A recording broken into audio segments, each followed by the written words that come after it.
பாஜக நிர்வாகிகள் கூட்டத்தில் பேசிய திரு நயினார் நாகேந்திரன் அவர்கள் அண்ணாமலையினுடைய பித்தலாட்டங்களை, பாஜகவினுடைய பித்தலாட்டங்களை எல்லாம் தோலுரித்து தொங்க விட்டுருக்கிறார் மனுஷன். இதுல அண்ணாமலை ஆதரவாளர்கள் ரொம்ப நாளா பாஜக பரம்பரையா பாஜக இருக்கிறவங்க எல்லாம் கடுமையான டென்ஷன் ஆகி போய் உட்கார்ந்து இருக்கிறாங்க. யாருக்கு எதிராக? நயினார் நாகேந்திரனுக்கு எதிராக. அப்படி என்ன சார் பேசினார் நயினார் நாகேந்திரன் அப்படின்னா, அவர் ரொம்ப யதார்த்தமா பேசினாரு.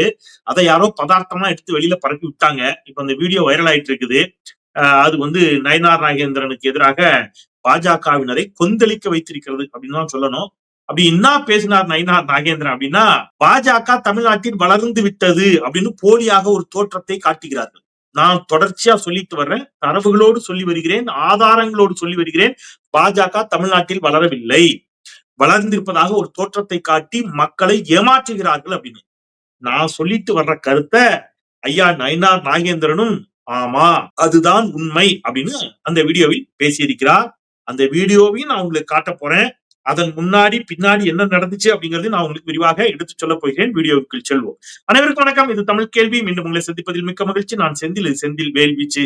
தமிழ் கேள்வியை மறக்காம சப்ஸ்கிரைப் செய்து பாருங்கள். உங்கள் பேராதரவை தாருங்கள் என்று மிகுந்த அன்போடு கேட்டுக்கொண்டு இன்னைக்கு வீடியோக்குள்ள போகலாம். அதாவது நிர்வாகிகள் கூட்டத்துல நயினார் நாகேந்திரன் பேசுறாரு. பேசும்போதுதான் இந்த உண்மையை உடைக்கிறார். அவர் என்ன சொல்றாரு அப்படிங்கிறத நேரடியா முதல்ல அவருடைய வீடியோவையும் நம்ம பாத்திரலாம். ஏன்னா பார்த்துட்டா உங்களுக்கு ஒரு கிளாரிட்டி கிடைச்சிடும். நான் சொன்னதுதான், நயினார் நாகேந்திரன் அவர்கள் பாஜக வளர்ந்திருப்பதாக இவர்கள் எல்லோரும் சேர்ந்து நடத்தும் நாடகத்தை அதுல உடைச்சிருக்கிறாருன்னு சொன்ன இல்லையா, அதைத்தான் பேசியிருக்கிறாரு. நீங்க முதல்ல ஸ்ட்ரைட்டா வீடியோவை பாத்துருங்க. அதுக்கப்புறம் நான் உங்களுக்கு சில அதன் பின்னால் இருக்கக்கூடிய அதிர்ச்சிகரமான செய்திகளை உங்களுக்கு டேட்டாவோட நான் சொல்றேன். இப்போ நயினார் நாகேந்திரன் பேசிய வீடியோ. வடசேரில இருந்து ஐயாவுக்கு தெரியும், வடசேரில சாலியர் தெரு. அப்போ போன் பண்ணி இப்படி நீங்க கிளைக்கழக செயலாளர் தானே அப்படின்னு கேட்டேன். கிளைக்கழக செயலாளர் நான் இல்லையே, கண்ணன் என் பேரை சொல்லியிருப்பான்னு நினைக்கிறேன், நான் போட்டோ கடையில வேலை பார்க்கிறேன் அப்படின்னா. பாத்துட்டீங்களா என்ன சொல்றாரு ஐயா? அதாவது போன் பண்ணாராம் ஒருத்தவங்களுக்கு. அவர் தான் கிளைக்கழக செயலாளர், இவர் பொறுப்பெடுத்திருக்கிறார். அதனால சரி நம்ம மாநில பொறுப்பெடுத்திருக்கிறோம், நம்ம என்ன பண்ணுவோம், நம்ம கிளைக்கழக செயலாளருக்கு எல்லாம் போன் பண்ணி நான் தான் மாநில தலைவர் பேசுறேன்னு சொல்லுவோம் அப்படின்னு போன் அடிச்சிருக்காரு. போன் அடிச்சு, ஹலோ யாரு, கண்ணனா? ஆமா நான் தான் நயினார் நாகேந்திரன் பேசுறேன். கண்ணன் தானே, கிளைக்கழக செயலாளர் தானே அப்படின்னு இருக்கிறாரு. அந்த ஆளு கிளைக்கழகமா அப்படிலாம் ஒண்ணும் இல்லையே, நான் கிளைலாம் இல்லைங்கன்னு இருக்காரு அவரு. ஹலோ பாஜகவுடைய கிளை செயலாளர் கண்ணன் தானே பேசுறீங்க அப்படின்னு இருக்காரு. அவரு இல்ல நான் ஏதோ கடை வச்சிருக்கேங்க. நான் கண்ணாடி ஃப்ரேம் போடுற கடை வச்சிருக்கேன். இந்த என் ஃப்ரெண்ட் ஒருத்தர் தான், அவன் தான் சேர்த்து விட்டுருப்பான்னு நினைக்கிறேன், என் பேரை சொல்லியிருப்பான், இந்த கிளைக்கு அவனை போட்டுக்கிடுங்க அப்படின்னு சொல்லியிருப்பான். நான் எதுக்கு அவன்கிட்ட கேட்டுட்டு சொல்றேன் வைங்கன்ட்டார். இப்ப என்ன கொடுமைன்னா, இவர் சொல்லியிருக்காரு ஒரு மாநில தலைவருக்கு இந்த நிலைமை வரக்கூடாது. இவர் சொல்றாரு, என்னைய தெரியுதா, நான் யாருன்னு தெரியுதா, நான் தான் நயினார் நாகேந்திரன். உங்க கட்சிக்கு இப்ப புதுசா மாநில தலைவரா என்னைய தான் போட்டிருக்காங்க. நான் அம்மா ஆட்சியில இருக்கும்போது போக்குவரத்து துறை அமைச்சராலாம் இருந்தேன், ஞாபகம் இருக்கா? தெரியுதா என்னைய? சாரி எனக்கு தெரியல. யாரு? கிளை செயலாளர். பாரதிய ஜனதா கட்சியினுடைய ஒரு கிளை செயலாளருக்கு அந்த கட்சியினுடைய மாநில தலைவரை தெரியல. இன்னும் சொல்ல போனா அவரு கிளை செயலாளரே இல்ல. ஆனா லிஸ்ட்ல அவர் தான் கிளை செயலாளர் ஒரு பேரை போட்டிருக்கு, அவர் போன் நம்பரை போட்டிருக்கு. அவரு தெளிவா சொல்றாரு. என்ன சொல்றாரு? சார் என் ஃப்ரெண்டு என் பேரை சேர்த்து விட்டுருப்பான் சார் அப்படிங்கிறாரு. அப்படின்னா என்ன சார் அர்த்தம்? இதைத்தான் பாஜக தமிழ்நாடு முழுவதும் செய்து கொண்டிருக்கிறது நண்பர்களே. சும்மா பக்கத்து வீட்டுல தெரிஞ்சவன் வீட்டுல அடுத்த சும்மா சேர்க்க சொல்லிருக்காங்கப்பா, கட்சியில இருந்து மேல உன் பேரை எழுதி போட்டுருக்க போ, நீ தான் இந்த கிளைக்கு செயலாளர். நமக்கு அரசியல்லாம் வேண்டாம்ப்பா, விடுறே ஒருத்தர் நீ எங்கேயும் வரலாம் வேண்டாம், உனக்கு செலவுலாம் ஒண்ணு இருக்காது, நீ ஒரு இடத்துக்கு வரணும், சும்மா என்னைய மேல எது சேர்க்க சொல்றாங்க, அதனால உன் பேரை சேர்த்து போட்டுறேன். இப்படி கட்சிக்கு ஆட்களை சேர்த்திருக்கிறது பாஜக. இப்படித்தான் கிளைதோறும் நாங்க கிளை செயலாளரை போட்டுட்டோம். பாஜக தமிழ்நாட்டுல தாமரை மலர்ந்துடுச்சு, ஒவ்வொரு கிளையிலும் தாமரை பூத்து குலுங்குதுன்னு அக்கா சொல்லுவாங்கல்ல, தமிழிசை அக்கா, அதெல்லாம் இந்த பித்தலாட்ட வேலையை பண்ணி தான் நடந்திருக்கு. நீங்க எல்லா கட்சியிலும் இந்த உறுப்பினர் சேர்க்கை நடக்கும். உறுப்பினர் சேர்க்கையில என்ன செய்வாங்க, சில கட்சிகள்ல சும்மா சேர்த்து போடுப்பா மேல இருந்து பிரஷர், எல்லா கட்சியிலையும் இது நடக்கும். இந்த கட்சி அந்த கட்சியில எல்லா கட்சியிலும் இது நடக்கும், அது நம்ம பார்த்திருக்கோம். ஆனா அதுல கூட இப்ப என்ன செஞ்சுட்டாங்க, இப்ப குறிப்பா திமுக என்ன பண்ண ஆரம்பிச்சிட்டாங்கன்னு கேட்டீங்கன்னா, ஆதார் அட்டையோட ஆதார்லாம் கொடுக்கணும், ஆதார் கொடுத்து தெளிவா அவங்களுடைய ஒப்புதலை வாங்கி சேர்க்கணுங்கிற அளவுக்கு நகர்றாங்க. அங்கேயும் தவறுகள் நடக்கலாம், அதுல மாற்று கருத்து இல்ல. ஆனா பாஜகல பொறுப்புல இருக்கிறவங்களுக்கே என்ன இல்ல, அவங்களுடைய விருப்பமின்றி இருக்கிறார்கள். இந்த இடத்துல நீங்க ஒண்ணு ஞாபகம் வைங்க. இப்போ மிஸ்டு கால் கொடுத்து கட்சியில சேர்க்க சொன்னாங்க, ஞாபகம் இருக்கா? மிஸ்டு கால், நீங்க இந்த நம்பருக்கு மிஸ்டு கால் கொடுத்தா போதும், நீங்க வந்து பாஜகவில் சேர்ந்து விட்டீர்கள் அழைப்பு வரும். அப்படி சில சமயம் மிஸ்டு காலே கொடுக்கல, அதெல்லாம் முன்னாடி வைரலாச்சு. போன் வருது, ஒரு அம்மா எடுக்குது, ஹலோ அப்படிங்குது, நீங்கள் பாரதிய ஜனதா கட்சியில் உங்களை இணைத்துக் கொண்டவைக்கு நன்றி அப்படின்னு அங்கிருந்து குரல் இருக்கு. அடி இருக்கு அந்த அக்கா. நான் எங்கடா கட்சியில சேர்ந்தேன்? இப்படியெல்லாம் பித்தலாட்டம் பண்ணி பாஜக தமிழ்நாட்டில் வளர்ந்திருப்பதாக ஒரு போலியான தோற்றத்தை பாஜக ஏற்படுத்தி வருகிறது.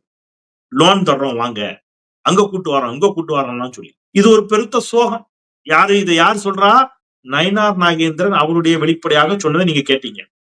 அப்ப இப்படித்தான் கட்சிக்கு கிளைக்கழக செயலாளர் எல்லாம் இதற்கு முன்பு இருந்த மாநில தலைவர் போட்டாரா, அல்லது அதற்கு முன்பு இருந்தவர்கள் நியமித்தார்களா அப்படிங்கிற கேள்வியைத்தான் யார் எழுப்புறா?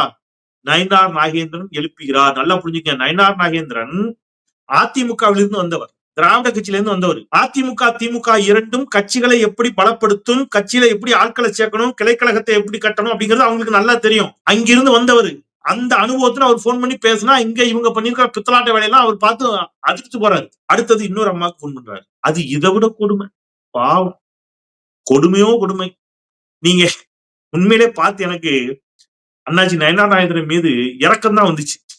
பாஜக இருந்தாலும் எங்க ஊருக்காரரு, எனக்கு உள்ளபடியே இப்படி ஒரு நிலைமையா அப்படின்னு. நீங்க கொஞ்சம் அதையும் பாருங்க, அந்த காட்சி நீங்க பாருங்க. அது ரொம்ப கண்கொள்ளா காட்சி. நீங்க கேளுங்க, அதுக்கப்புறம் நான் பேசுறேன். கடலூர் போன் அடிச்சு ஒரு அம்மா எடுத்தாங்க. போன் எடுத்து நான் நயினார் நாகேந்திரன் பேசுறேன் அப்படின்னு. அவங்க காதுக்கு உங்க வீட்டு நைனா பேசுற மாதிரி கேட்டிருக்கு. அப்படின்னு உண்மை நடந்த விஷயம், உண்மையிலே நடந்த விஷயம். நைனா என்ன ஒழுங்கா இருந்துக்கோ அப்படின்னாங்க. கேட்டீங்களா? இது இன்னொரு அம்மாவுக்கு போன் பண்றாரு. அந்த அம்மாவுக்கு போன் பண்ணி ஹலோ, நான் தான் உங்க நயினார் நாகேந்திரன் பேசுறேன்னு இருக்காரு. அந்த அம்மாவுக்கு உங்க வீட்டு நைனா பேசுறேன்னு கேள்வி கேட்டு காதுல விழுந்திருக்கு. அடி பாலிட்டு இருக்க அந்த அம்மா, எது நைனாவா? நீ என்னையா சொல்ற, என் வீட்டு நைனாவா நீ அப்படின்னா? நீங்க யோசிச்சு பாருங்க. அவரே சொல்றாரு, அண்ணாச்சியே சொல்றாரு, அந்த அம்மாவுக்கு சண்டைக்கு வந்துருச்சுங்கிறாரு. அவங்க காதுல என்ன விழுந்துச்சுன்னு தெரியல அப்படின்னு. அப்ப தங்களுடைய கட்சியினுடைய மாநில தலைவர் யார் என்றே தெரியாமல் கட்சியில பொறுப்பில் இருக்கக்கூடிய நபர்களாக இவர்கள் வந்து எவ்வளவு தூரம் பித்தலாட்டம் செய்து வைத்திருக்கிறார்கள் பாஜக அப்படின்னு நீங்க யோசிக்கணும். சார், அப்ப பாஜக தமிழ்நாட்டில் வளர்ந்துருச்சு சொல்றாங்களா? அது பொய்யா சார்? ஆமா சார், அது பொய் சார், பொய். நிறைய தரவுகளை நான் கொடுத்திருக்கிறேன். நான் கொடுத்த அளவிற்கான தரவுகளை யாரும் கொடுத்ததுல அவ்வளவு தரவுகளை கொடுத்திருக்கிறேன். மகிழ்ச்சியோட, தன்னம்பிக்கையோட, தன்னடக்கத்தோட சொல்லிக்கிறேன். ஆனா இப்ப நான் என்ன சொல்றேன், இப்ப இன்னைக்கு புதுசா ஒரு தரவு தரேன். பாஜக வளர்ந்து இருக்கிறது அப்படிங்கிறது பொய் அப்படிங்கிறதுக்கு ஒரு தரவு தரேன். பொதுவா இடைத்தேர்தல்களில் ஆளும் கட்சி வெற்றி பெறும், அது விட்டுருங்க. அதனால திமுக இருக்கட்டும் அதிமுக இருக்கட்டும் அதுக்குள்ள போலாம். ஆனா இந்த இடைத்தேர்தல் இப்ப நான் சொல்ல போற டேட்டாவை நீங்க கவனிச்சீங்கன்னா பாஜக வளர்ந்திருப்பதாக சொல்வது போலி நாடகம் அப்படிங்கிறது உங்களுக்கு புரியும். ரொம்ப சிம்பிள். நம்ம விழுப்புரம் நாடாளுமன்ற தொகுதி, ரைட்டா? அதுல யார் வெற்றி பெற்றிருக்கிறார்? விசிகாவின் சார்பில் முனைவர் ரவிக்குமார் அவர்கள், ரைட்டா? அவர் வெற்றி பெற்றிருக்கிறார், நாடாளுமன்ற உறுப்பினராக இருக்கிறார். இந்த விழுப்புரம் நாடாளுமன்ற தொகுதிக்குட்பட்ட 6 சட்டமன்ற தொகுதிகள் உங்களுக்கு தெரியும். ஒரு நாடாளுமன்ற தொகுதிக்கு தமிழ்நாட்டில் 6 சட்டமன்ற தொகுதிகள் இருக்கு. அப்படி விழுப்புரத்திற்கு உட்பட்ட 6 சட்டமன்ற தொகுதிகளில் ஒன்று விக்கிரவாண்டி. நல்லா கேட்டுக்கே வாங்க, விக்கிரவாண்டி. அந்த விக்கிரவாண்டி சட்டமன்ற தொகுதியில மட்டும், அதாவது விழுப்புரம் நாடாளுமன்ற தேர்தலில் 6 சட்டமன்ற தொகுதி வாரியாக விசிக பெற்ற வாக்கு, அதிமுக பெற்ற வாக்கு, இதை நம்ம பார்க்க போறோம். சரியா? இப்ப அதிமுக ஒரு அணியாக நின்னுச்சு, திமுக ஒரு அணியாக நின்னுச்சு, பாஜகவும் பாமகவும் ஒரு அணியாக நின்றாங்க நாடாளுமன்ற தேர்தல். ஞாபகம் இருக்கா உங்களுக்கு? Right, okay. இப்ப நீங்க கவனிங்க, விழுப்புரம் நாடாளுமன்ற தொகுதிக்கு உட்பட்ட விக்கிரவாண்டி சட்டமன்ற தொகுதியில் நாடாளுமன்ற வேட்பாளராக திமுக அணியின் சார்பில் போட்டியிட்ட ரவிக்குமார் பெற்ற வாக்குகள் 72,188. எவ்வளவுங்க? 72,188 வாக்குகளை எதுல மட்டும் பெறுகிறார்? அந்த ஒரு குறிப்பிட்ட சட்டமன்ற தொகுதியிலிருந்து பெறுகிறார். ரைட். இதற்கு அடுத்தபடியாக அதிமுக வேட்பாளர் பாக்கியராஜ் அந்த ஒரு குறிப்பிட்ட சட்டமன்ற தொகுதியில் மட்டும் பெற்ற வாக்குகள் 65,365. அப்ப கிட்டத்தட்ட ஒரு 7,000 ஓட்டு தான் குறைவு. யாரை விட? திமுகவினுடைய கூட்டணி வேட்பாளர் ரவிக்குமாரை விட அந்த குறிப்பிட்ட சட்டமன்ற தொகுதியில அதிமுக வேட்பாளர் ஒரு 7,000 ஓட்டு தான் கம்மியா வாங்குறாரு. 65,365 ஓட்டு வாங்கியிருக்கிறார். பாஜகவும் பாமகவும் கூட்டணி அவங்க வாங்கிய ஓட்டு 32,198. பாஜகவும் பாமகவும் வாங்கிய ஓட்டு 32,198. இப்ப விக்கிரவாண்டியில இடைத்தேர்தல் நல்லா கவனிச்சுவாங்க. அதிமுக புறக்கணிச்சு, பாஜகவும் பாமகவும் கூட்டணி, பாமக வேட்பாளர் அங்க நிக்கிறார். அதிமுக ஓட்டு திமுகவுக்கு போகவே போகாதுன்னு இவங்க சொல்றாங்கல்ல, அது பொய் அப்படிங்கிறதுக்கு சொல்றேன். பாமக பாஜகவோட கூட்டணி வைத்து அங்க போட்டியிட்ட காரணத்தினால அதிமுக ஓட்டு அங்க போகல. யாருக்கு போல? பாமக வேட்பாளருக்கு போகல. போயிருந்தா அவர் எவ்வளவு வாங்கியிருக்கணும்? கிட்டத்தட்ட அதிமுக வாங்கிய 65,000 ஓட்டு, பாமக வாங்கிய 32,000 ஓட்டு, கிட்டத்தட்ட 97,000 ஓட்டை வாங்கியிருக்கணும்ல. வாங்கியிருக்கணும்ல பாமக வேட்பாளர். ஆனா பாமக வேட்பாளர் வாங்கிய ஓட்டு எவ்வளவு தெரியுமா? 56,296 ஓட்டு. நல்லா கேட்டு, 56,296 ஓட்டு. பாஜகவும் பாமகவும் மட்டும் கூட்டணி வைத்து போட்டியிட்ட போது அவர்கள் வாங்கிய வாக்கு 32,000. அதிமுக போட்டியிடல. அப்ப அதிமுக ஓட்டு அப்படியே வந்திருக்கணும். எந்த ஓட்டு? 65,000 ஓட்டு அப்படியே அங்க வந்திருக்கணும். வரல. 32,000 வாக்கு வாங்கிய பாமக 56,000 வாக்கு வாங்குதுன்னா எக்ஸ்ட்ரா எவ்வளவுதான் வாங்கியிருக்காங்க? அப்போ நீங்க மீதி ஓட்டெல்லாம் யாருக்கு போயிருக்கு? அதிமுக ஓட்டு மீதி யாருக்கு போயிருக்கு? திமுக வேட்பாளருக்கு போயிருக்கு. திமுக அன்னியூர் சிவா அங்கே பெற்ற வாக்குகள் 1,24,053. அப்ப நல்லா நீங்க புரிஞ்சுக்கணும். நீங்க ஏன் இதை நான் சொல்றேன்னா, பாஜகவோடு கூட்டணி வைத்தால் அதிமுகவினரே அந்த கூட்டணிக்கு ஓட்டு போட மாட்டாங்க. அவங்க அதிமுகவினுடைய தொண்டர்கள் அதை விரும்பல. ஏனென்றால் அவர்கள் பேரன்பு கொண்டு நேசிப்பது எம்ஜிஆரையும் ஜெயலலிதாவையும் இல்லையா? கடைசியா அவர்கள் பார்த்த தலைவி ஜெயலலிதா மேடம். அப்ப ஜெயலலிதா மேடம் கடைசியா சொல்லிட்டு போனது என்னது? அவங்க பாஜக கூட்டணி வச்சாங்க. அப்புறம் வரலாற்றில் ஒருபோதும் பாஜக கூட்டணி கிடையாதுனாங்க. அதுக்கப்புறம் அவங்களே திருப்பி கூட்டணி வச்சாங்க. ஆனால் கூட்டணி வைத்த பிறகு அதன் பிறகு அவர் ஒரு முறை என்ன செய்தார்? திறந்த மனதோடு மன்னிப்பு கேட்டு, இனி அதிமுக எத்தனை காலம் இருந்தாலும் சரி, அதிமுக ஒருபோதும் அதன் வரலாற்றில் யாரோட கூட்டணி கிடையாதுனாங்க. பாஜகவுடன் கூட்டணி கிடையாது என்று யார் சொன்னா? ஜெயலலிதா மேடம் சொன்னாங்க. அப்ப அதை தாண்டி இன்றைக்கு அதிமுகவோடு பாஜக கூட்டணி வைத்திருக்கிறது என்று சொன்னால், இவர் சொல்றாருல வாக்கு எங்களுக்கு வந்துரும் அப்படின்னு, அதெல்லாம் ஒண்ணும் கிடையாது என்பதற்கான உதாரணம் இது. இப்ப நேத்து நான் திருப்பி சொல்றேன், பாஜக வளர்ந்திருப்பதாக சொல்வது போலி நாடகம். அப்ப பாஜக எப்படி சார் ஓட்டு வாங்குது? தில்லுமுள்ளு பண்ணித்தான், ஏமாத்தித்தான். பீகார்ல வாக்காளர்களுடைய சான்றிதழ், அதாவது என்ன பிறந்த சான்றிதழ், பர்த் சர்டிபிகேட், இதெல்லாம் வேணுங்க. எங்க இருந்து கொண்டு போய் கொடுப்பாங்க? தமிழ்நாட்டிலேயே நீங்க என்ன கிடையாது, ஒரு 70கள்ல பிறந்த பிள்ளைகளுக்கு போய் கேட்டீங்கன்னா பர்த் சர்டிபிகேட் கிடையாது. டிசி தான் பர்த் சர்டிபிகேட். டிசில என்ன போட்டிருக்கோ அதான் பிறந்த தேதி. பல பிள்ளைங்களுக்கு பிறந்த தேதி ஒன்னா இருக்கும், சர்டிபிகேட்ல தேதி ஒன்னா இருக்கும். பெரும்பாலானவர்களுக்கு அதுதான். ஏன்னா ஸ்கூல்ல கொண்டு போய் சேர்க்க போவாங்க. ஸ்கூல்ல கொண்டு போய் சேர்க்க போகும்போது ஒரு 3 மாசம் 4 மாசம் முன்ன பின்ன உதைக்கும். வாத்தியார் ஒரு டேட்டை போட்டு சேர்த்துருவார் பள்ளிக்கூடத்துல. ஏன்னா அப்ப கல்வி அப்படித்தான் கொடுக்கப்பட்டுச்சு. தவறும் இல்ல. அன்னைக்கு தேதிக்கு அது சரி.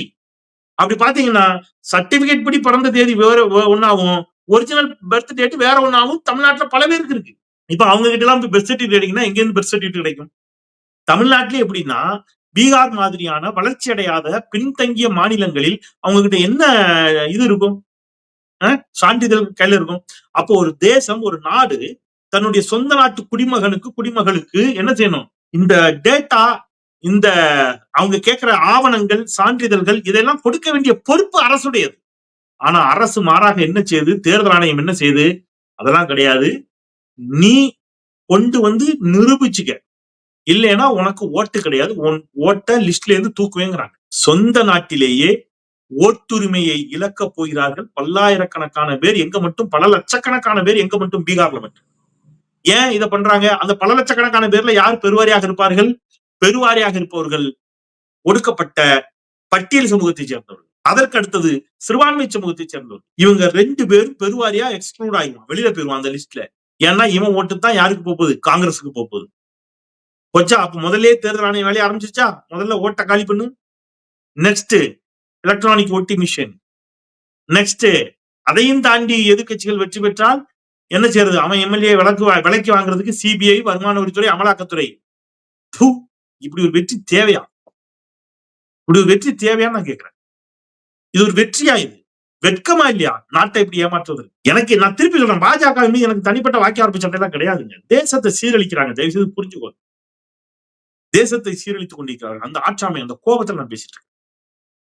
எனவே பாஜக வளர்ந்திருப்பதாக சொல்வது தவறு. அதை நயினார் நாகேந்திரனே அவருடைய வாயால் ஒத்துக்கொண்டிருக்கிறார் என்ற உண்மையை உங்களுக்கு சொல்லிட்டு, தமிழ்நாட்டிலும் அது போன்ற ஒரு தோற்றத்தை ஏற்படுத்தி தேர்தல் ஆணையத்தின் உதவியோடு சில பல வேலைகளை செய்துவிடலாம் என்று பாஜக எண்ணுகிறது. நாம் மிகுந்த கவனத்தோடு இருக்க வேண்டும் என்பதை சொல்லி, மீண்டும் ஒருமுறை தமிழ் கேள்வியை சப்ஸ்கிரைப் செய்து பாருங்கள், உங்கள் பேராதரவை தாருங்கள் என்று கேட்டு விடைபெறுகின்றேன். குரலற்றவர்களின் குரலாய் நான் செந்தில். நன்றி.